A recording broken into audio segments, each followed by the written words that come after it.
Director Quentin Tarantino ကို interview တိုင်းမှာအကောင်းဆုံး trilogy ကဘာလဲလို့မေးလို့ရှိရင်သူဖြေလေးရှိတာက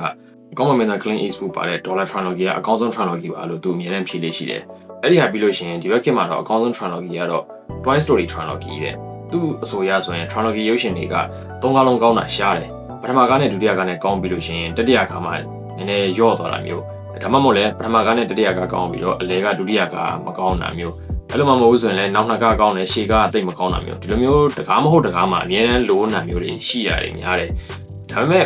Toy Story trilogy ကတော့အဲ့လိုမဟုတ်ဘဲနဲ့သုံးကားလုံးကကောင်းပြီးတော့တကားထက်တကားပိုကောင်းလာတဲ့အရေးချင်းတွေနဲ့ပြည့်စုံတဲ့ True Jaja trilogy တစ်ခုလို့သူကဆိုတယ်သူပြောလဲဟုတ်တယ်ကြ Toy Story 1မှာဆိုလို့ရှိရင်သူကသူ Space Ranger လို့ထင်နေတဲ့ Buzz အယုတ်ရောက်လာတာစလို့ Toy Story 2မှာဆိုရင် Woody ကို Al ကပြန်ပေးဆွဲသွားပြီးတော့သူ့ကိုပြန်လိုက်ခင်နဲ့ Jessie တို့ Bullseye တို့ပါလာတာ Toy Story 3မှာဆိုလို့ရှိရင် Andy တယောက်အရွယ်ရောက်လာလို့သူတို့နဲ့မစောတော့တဲ့အကြောင်းတွေအဆုံးနဲ့တကယ်ကိုပြည့်စုံနဲ့တော်တော်လေးကောင်းတဲ့ trilogy သုံးခုဖြစ်ခဲ့တယ်ကျွန်တော်အတွက်အကြိုက်ဆုံးဆိုရင်တော့ Toy Story 3ပေါ့ဗျာAndy တယောက်အရွယ်ရောက်လာတာကြောင့်မို့လို့သူတို့နဲ့အရင်လိုမစောတော့တာကြောင့်မူချိုကျောင်းကိုရောက်သွားတယ်မူချိုကျောင်းကနေပြီးတော့ Prison Break ဆန်ထွက်ပြေးတယ်နောက်ဆုံ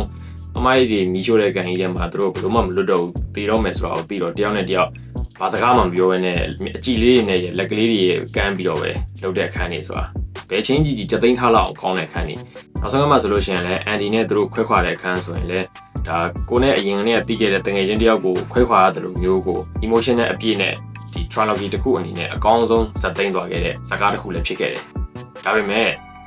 Toy Story 4ကြီးထွက်လာပါလေရော creator တွေကိုယ်တိုင်အဲ့တို့ဒါကြီးဘယ်လိုလုပ်နေကြသေးရလဲပေါ့။ Andy နဲ့ Woody တို့နဲ့ခွဲသွားပြီးဇလန်းလည်းပြီးသွားပြီဘယ်လိုမျိုးဆက်လုပ်မှာလဲဆိုပြီးတော့ confuse ဖြစ်ခဲ့တယ်လို့တော့ပြောကြတယ်ဗျ။ပြီးတော့မှသူတို့သဘောပေါက်သွားတာ Toy Story ရဲ့အဓိက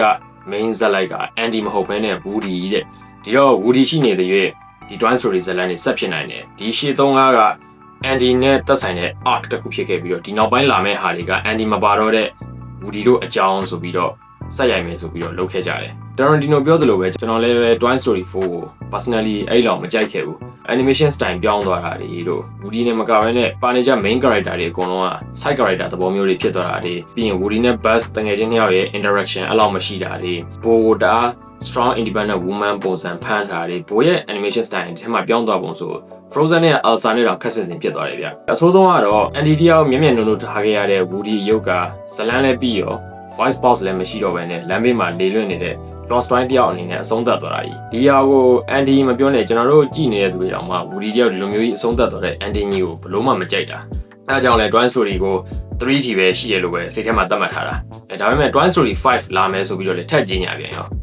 ။မင်းတို့ Disney အကောင့်တွေ Pixar အကောင့်တွေတော့ပတ်စံမှတ်ကြတာပဲ။ဒီကားကိုLooking လုံးနေတာတော်ပါတော့ပေါ့ဒီ3နဲ့နေရက်ထားမယ်ဟာ4လဲထပ်ဆက်ရိုက်တယ်အခု5ပါထပ်လာပြန်ပြီTom Hanks တို့ဘာတော့ကလည်းဒီလောက်ပတ်စံမှတ်ရသလားပေါ့သူတို့ဆရာကြီးမင်းသားတွေပဲဘာလို့ဆက်ရိုက်နေသေးလဲလို့စပြီးကြီးညာတော့ထင်ရသေးတယ်ဒါပေမဲ့ plot အကျန်းလဲထွက်လာရောအဲ့ဒီအမြင်နည်းနည်းတော့ပျောက်သွားတယ်လို့ပြောရမယ်ဘာလို့လဲဆိုတော့အခုခေတ်ကလေးတွေဖြစ်နေတဲ့ပြဿနာတွေဖြစ်တဲ့အယုံမစော့တော့ဘဲနဲ့ကလေးတွေရဲ့အချိန်အများစုကို screen time ပေါ်မှာကုန်ဆုံးနေတယ်ဆိုတာ Toy Story 5 ရုပ်ရှင်ရဲ့အဓိက plot ဖြစ်လာမယ်တဲ့။ဒါပေမဲ့လည်းအဲ့လိုဆိုရင်တော့ Woody မှမရှိတော့တာဘယ်လိုမျိုးဒီဇလန်ကိုဆက်မှာလဲ။ဒါ first teaser အတော်လေးထွက်လာတဲ့အချိန်မှာ Woody လည်းပြန်အောင်နေပြန်။အဲ့တော့ဘယ်လိုလဲပေါ့ဒီ Disney အကောင့်တွေမင်းတို့ Star Wars မှာ somehow Palpatine has returned လို့မျိုး somehow Woody has returned ဆိုပြီးတော့မြန်လုပ်လိုက်တာလားဆိုပြီးတော့ထင်လိုက်သေးတယ်။ဒါပေမဲ့ first trailer အပြည့်စုံထွက်လာပြီးတဲ့နောက်မှာတော့ကျွန်တော်သိကျင်နေတဲ့မိကွန်းတွေတို့စိတ်ထဲမှာမရှင်းဖြစ်နေတာတွေတို့တော်တော်များများကိုဖြည့်ပြီးသွားတယ်လို့ခံစားရတယ်။အဲကြောင့်ဒီ trailer ကိုကြည့်ပြီးတော့ကျွန်တော်ရဲ့ထင်မြင်ချက်လေးတွေကိုဒီနေ့ဗီဒီယိုမှာပြောပြသွားမှာဖြစ်ပါတယ်။စစချင်းမှာ Bonnie တယောက်အယုတ်လေးနဲ့ဇလန်းလုပ်ပြီးတော့ဆော့နေပါတယ်။ Toy Story 4 credit scene မှာဆော်ရသွားတဲ့ 4K တယောက်ဒီမှာတော့မင်္ဂလာဆောင်နေပါပြီ။ Andy ဆော့တဲ့ဇလန်းထဲမှာဆိုရင်အယုတ်တွေရဲ့ action ပုံစံတွေဖြစ်သွားသလိုဒီမှာလည်း Bonnie ရဲ့ဇလန်းထဲမှာ animation style ပြောင်းသွားပါတယ်။ဒီမှာတခုသဘောကျမိတာက Andy ကယောက်ျားလေးဆိုတော့သူဆော့တဲ့ဇလန်းတွေကကောင်းပွိုင်ဇလန်းတွေတို့ဗန်နှမြတိုက်တဲ့ဇလန်းတွေတို့ကဘာကြီးကိုသိပ်ပိုင်းမဲ့ villain ကြီးတွေရဲ့ဇလန်းတွေတို့ဒီလိုမျိုးကျွန်တော်တို့ငယ်ငယ်တော့ဆော့ခဲ့တဲ့ယောက်ျားလေးဆန်ဇလန်းတွေကိုဆော့ခဲ့ပေမဲ့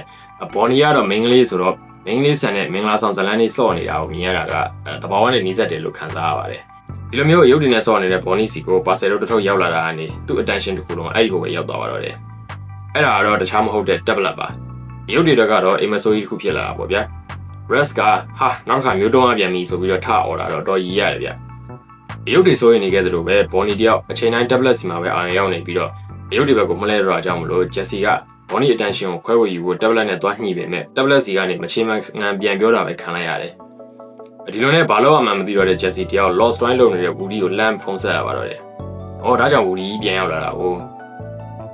နေအောင်ဒါဆိုရင် Twine Story 4ရဲ့ ending ငါပေါ်ကြီးဖြစ်မသွားဘူးလားတလုံးပြန်မတွေ့ရတဲ့သူတွေလိုမျိုးတယောက်ချင်းဖတ်ပြီးခွဲခွာသွားကြပြီးအခုကျတော့ဖုန်းလေးကောက်ဆက်လိုက်တာနဲ့ရောက်လာတယ်ဆိုတော့အကြီးကျယ်လေး emotion တွေဖြစ်ပြီးခွဲခွာခဲ့တာဘာသဘောတော့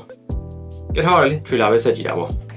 ဒီလိုနဲ့ Woody တယောက်အယုတ်တစီပြန်ရောက်လာတော့ကောင်းမွန်ပုံစံပွန်ချိုခြုံထားတာတော့တကယ်မိုက်တဲ့ look လို့ထင်တယ် Woody ကကောင်းမွန်ဆိုပေမဲ့သူ့ကိုကောင်းမွန်လို့သေသေးချာချာမမြင်ခဲ့ရတယ်လို့ပဲ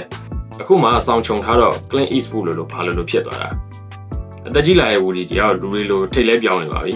အဲ့ဒီထိတ်ကွက်နေတဲ့ဟာတာကိုခဏခဏထည့်ပြောတော့ရည်ရတယ်ဗျတကယ်ဆိုသူက Twine Story 2မှာဆေးပြန်တင်ခဲ့တာတော့အခုဆေးကပြန်ကျွတ်နေပြီဆိုတော့ Lost Twine ဖြစ်ပြီးတဲ့နောက်အတော်ပင်ပန်းခဲ့ပုံရတယ် Woody ရောက်လာပေမဲ့လည်း tablet ကဆက်ပြီးညံများနေတာမို့ဘာမှမတတ်နိုင်ဖြစ်နေတဲ့ပုံမှာပဲဒါနဲ့ backup လို့လဲဆိုပြီးတော့ Buzz ကလမ်းခေါ်လိုက်တာမှာဒီ trailer တစ်ခုလုံးရဲ့ epic ဖြစ်ဆုံးအခန်းရောက်လာပါတယ် You got a friend in me တချင်းကို orchestra epic version နဲ့ရေတွေကနေ Buzz အယုတ်တွေအများကြီးတက်လာပါတယ် Holy shit ဒီအခန်း share ကိုမိုက်တာဇလန်းနဲ့ဘယ်လိုသက်ဆိုင်မယ်ဆိုတာတော့မသိရသေးပေမဲ့နောက်ခံဒီလုံးနဲ့မီးရလင်းပြီးရုပ်တွေအများကြီးရေတွေကနေတက်လာတာကိုမြင်ရတာတော်တော်မိုက်တဲ့ sense လို့ခံစားရတယ်ဒီနောက်ပိုင်းမှာတော့တစုံတစစွန်စားကန်းတွေ tablet နဲ့ hand to hand combat တွေ Jesse နဲ့ Bonnie ပေါ်ရှိတဲ့တန်ရောစင်တို့ကိုတုတ်တိမြင်ရပါတယ်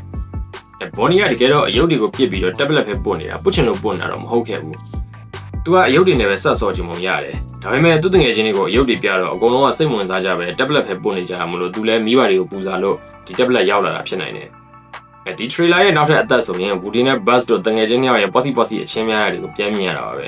Twine Story ဆိုတာဒီနာကောင်စကားများလိုက်ရန်ဖြစ်လိုက်ပြန်ချစ်လိုက်ဖြစ်တာနေပြီးတော့အစပြုခဲ့တဲ့ဇလန်းဆိုတော့သူတို့နှစ်ယောက်ကိုအတူတူမြင်နေရရင်ကိုမိုက်နေရတယ်လို့ဆိုရမှာပါ trailer ကြောင့်တော့ဒီလောက်ပါပဲဒီရုပ်ရှင်က June 19 ရက်နေ့မှာထွက်မှာဆိုတော့နောက်4လလောက်နေကြည့်ရမှာပေါ့နော်ကျွန်တော်အမြင်အရဆိုရင်တော့ Twine Story 5ရဲ့ concept ကစိတ်ဝင်စားစရာကောင်းတယ်လို့ထင်တယ်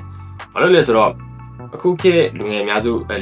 တော့မဟုတ်ဘူးကလေးတွေဖြစ်နေတဲ့ physical activity တွေမရှိတော့တာတော့အပြင်ထွက်ဆော့တာတော့ရုပ်တွေနဲ့ဆော့တာတော့စားတဲ့လူမျိုးဟာတွေမလုပ်တော့ဘဲနဲ့ screen တွေစီမှာပဲအချိန်ကုန်နေတဲ့တကယ်လက်တွေ့ဘဝပြဿနာကိုထင်ဟပ်နေတယ်လို့ခံစားရတယ်နောက်ပြီးရင် Twine Story 4ထက်လည်းဇက်ရင်ကပိုးခိုင်တယ်လို့ထင်တယ်ပါနေကြရုပ်တွေကဒီမှာ side character သဘောမျိုးမဟုတ်တော့ဘဲနဲ့ main character တွေလို့ပြန်မြင်ရတဲ့အတွက်လည်း nostalgic vibe လေးရတယ်ဗျခြုံပြောရရင်ဒီ Twine Story 5က4တော့ကကြာခဲ့တဲ့မျောလင်းချက်တွေကိုပြန်တင်ပေးပြီးတော့အရင်ကားနဲ့မတူဘဲနဲ့ပိုပြီးကြည့်ကောင်းမယ်ဆိုတဲ့ခန်းစားချက်လေးရစီခဲ့တာတော့အမှန်ပဲဗျတခုပဲစိတ်ပူမိတာကနောက်ဆုံးကြလို့ရှိရင် villain နဲ့ Woody တို့နဲ့ကအတူတူလက်တွေတွဲပြီးတော့ Bonnie ရဲ့ attention ကိုအတူတူခွဲဝေယူသွားကြလေတတိဆိုပြီးတော့လောက်သွားမှမျိုးကြီးတော့နည်းနည်းစိတ်ပူမိတယ်ဘာလို့လဲဆိုတော့အခုခေတ်ကျွန်တော်တို့လူတွေက technology နဲ့ကင်းကွာလို့မှမရတာဗျာဒီတော့ Bonnie ကလည်းဒီ tablet ကိုပြစ်ပြီးတော့အယုတ်တွေပဲစော့ပြီးသွားမယ်ဆိုတာမျိုးကဒီလက်တွေ့ကဘာနဲ့ရှင်းလို့ရှိရင်တိတ်မဖြစ်နိုင်ဘူးလို့ခံစားရတယ်အဲ့ဒီဟာနဲ့စတင်မဲ့ပဲဒီ tablet ကိုရောအယုတ်တွေကိုရောမျက်တတ်လုံးမယ်ဆိုတာကဒီလက်တွေ့ဘဝနဲ့ပုံနီးဆက်တဲ့အန်တင်ဖြစ်တဲ့အတွက်ဒါကြီးကမဖြစ်နိုင်ဘူးလို့ပြောလို့မရဘူးအဲ့ဒီတစ်ခုကိုတော့နည်းနည်းစိတ်ပူမိတယ်ပေါ့နော်ဒါပေမဲ့ Pixar အနေနဲ့ကဒီလောက်တိမ်တဲ့ plot မျိုးတော့မလုပ်တော့ဘူးလို့မျှော်လင့်ရတာပဲလေဟောဒါနဲ့ဒီဇာတ်ကားထဲမှာနောက်ထပ်မြင်မိတာကိုပြောရမယ်ဆိုလို့ရှိရင်အလေလောက်မှာပဲဖြစ်ဖြစ်နောက်ဆုံးလမ်းလောက်မှာပဲဖြစ်ဖြစ်အရင်ရှေ့ကားတော့ character တွေကို camera အနေနဲ့မြင်ချင်မိတာပါပဲSid တို့ L တို့ပြီးရင်တော့ Andy ပေါ့ဗျာနောက်ဆုံးလမ်းလေးမှာ Andy နဲ့ Woody တို့တယောက်နဲ့တယောက်ပြက်လေးတွေးလိုက်ပြီးတော့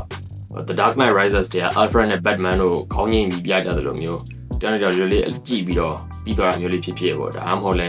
အဲ့ထက်ပို့ပြီးတော့ emotional ဖြစ်စေချင်တယ်ဆိုလို့ရှိရင် Andy ကအဲ့အယုတ်လေးကိုသွားကြည့်ပြီးတော့ဒီ6လေးကိုကြည့်လိုက်တာမှာ Andy လို့ရေးထားတော့ဟာငါယုတ်လေးပဲဆိုပြီးတော့အဲ့လိုမျိုးလေးဖြစ်သွားလေတခန်းလောက်ပါမယ်ဆိုရင်တော့တော်တော်ကြီးကို nostalgic ဖြစ်ပြီးတော့ emotional ဖြစ်ရမယ်လို့ထင်ပါတယ် Twine Story 5 trailer အသစ်နဲ့ပတ်သက်လို့ကျွန်တော်ရဲ့ထင်မြင်ချက်အကြောင်းဗီဒီယိုကတော့ဒီလောက်ပါပဲဗျ